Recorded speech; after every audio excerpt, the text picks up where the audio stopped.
But let's move on to the hot ticket of Amari Cooper. And I thought about this good. I like Amari Cooper. If he were to sign with us, there'll be kind of like a perfect storm, because he's not gonna make too much noise. He's not an Odell Beckham. He's not Antonio Brown. He's just gonna go out there. If he's open, he's gonna work. He seems like he'll be a team first type of guy. But the downside about it, he's 25 years old, and over on Spot Track, the difference between him and us signing AJ Green in the offseason is 10 more million, like 19.7 million a year. And me, I just use the Spot Track numbers as like a floor of what they may be asking for once free agency open up. That's just to even get in the door to even talk to him. You got to at least be talking this number right here. And 19 million, I don't see Brandon Beane doing that, because like I said, we have like a lot of our core players that got us to this point to where we can make the playoffs and be a sustainable or dangerous team. That their contracts are coming up here soon. And even like when Sean McDermott did his very first press conference, he said he wanted to not make the team good for. He didn't want to make the team good for maybe a year or two, or 1 year, and then we're out. He wants to sustain success. There's a lot of S's. Sustain success. I don't think they'll put that price tag on him, but I mean, who knows how the offseason goes? I mean, it's wild. That's one reason why I'm kind of cautious, and I think they probably wouldn't want to sign him for that ticket.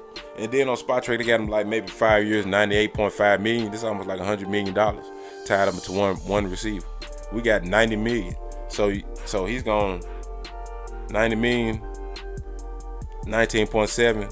That'll tie what, maybe 20-ish% of our cap space as of right now. No, I don't see Brandon Beane shelling that type of money. But let's just look at like some of the receivers like around his age, as far as like that recently signed contracts. We're gonna start with Brandon Cooks. He's sitting at maybe 5 years. He's sitting at 5 years, $81 million. That puts him at like 16.2, 24 years old. Mike Thomas, New Orleans Saints. Know what type of year he had. 5 years, 96.25. Sitting at 19.25, 25. Man, these guys are young. I remember 25. It was like a blur. All right. Mike Thomas, 5 years, $96 million, 19.25. He's 25. Mike Evans, 5 years, 82.5, sitting at about 16.5 per year, 24 years old.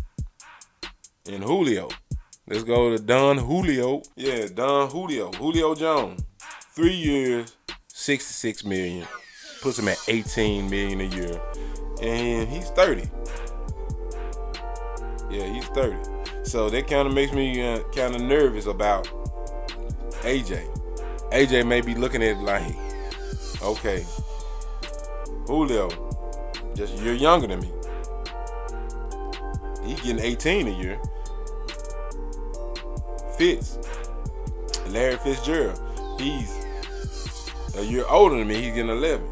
So I'm looking at about 12 to 17. Somebody need to drop me off. Somebody need to pay me. Pay me what I'm owed, right?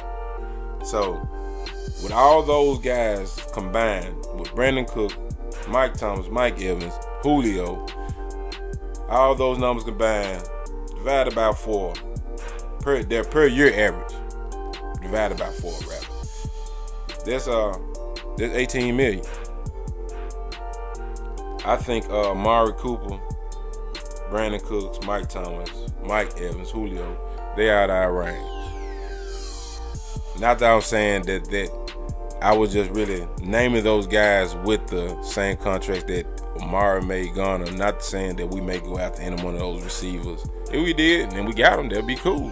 We got the money, but I think that tier of receiver is going to be kind of out of our range anyway. So we'll probably do better, I think, focusing on the draft. Okay, now my second portion of the receivers, free agency or draft. I looked at these two guys. I looked at a little highlight, looked at a little tape. And I was impressed. I started with T. Higgins first, which I seen a few mock drafts that had us tied to him. T. Higgins.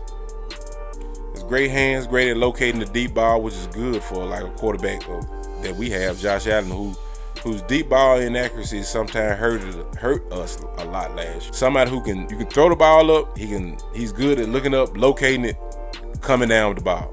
So you can't ask for much else. He has experience like being with being in the offense with a quarterback who scrambled. With Trevor Lawrence.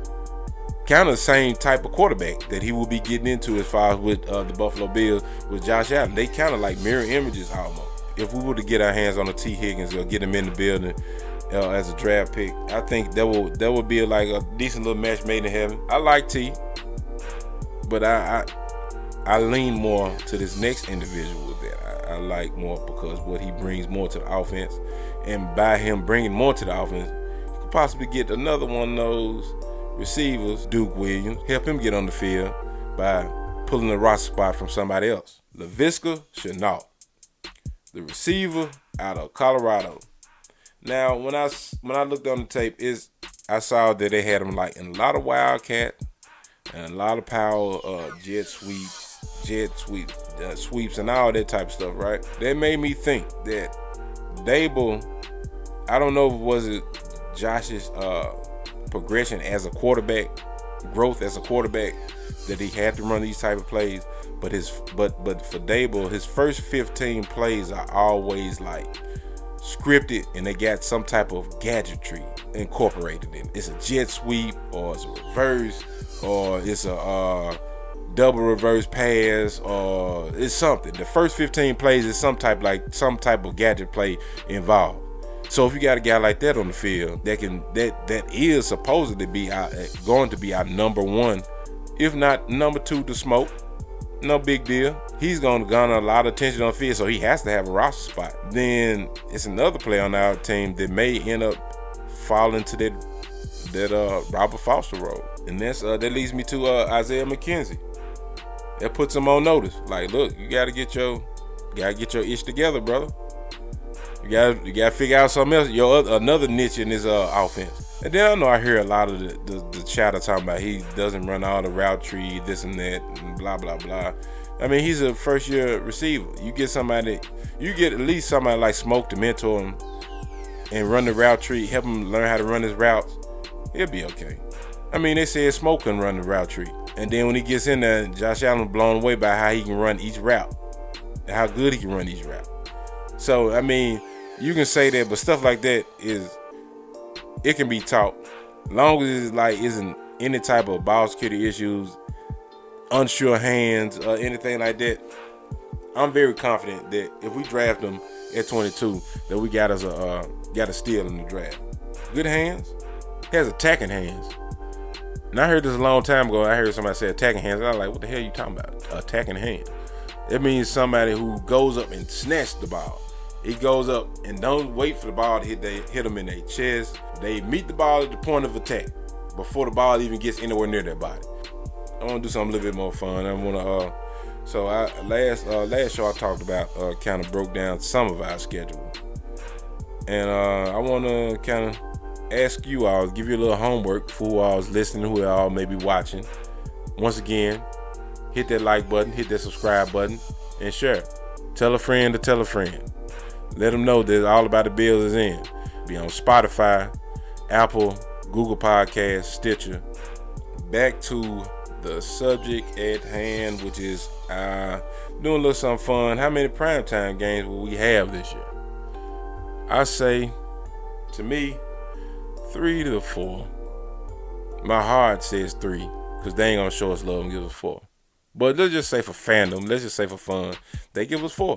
To me, these are my predictions as far as on that. We get 1 Sunday game.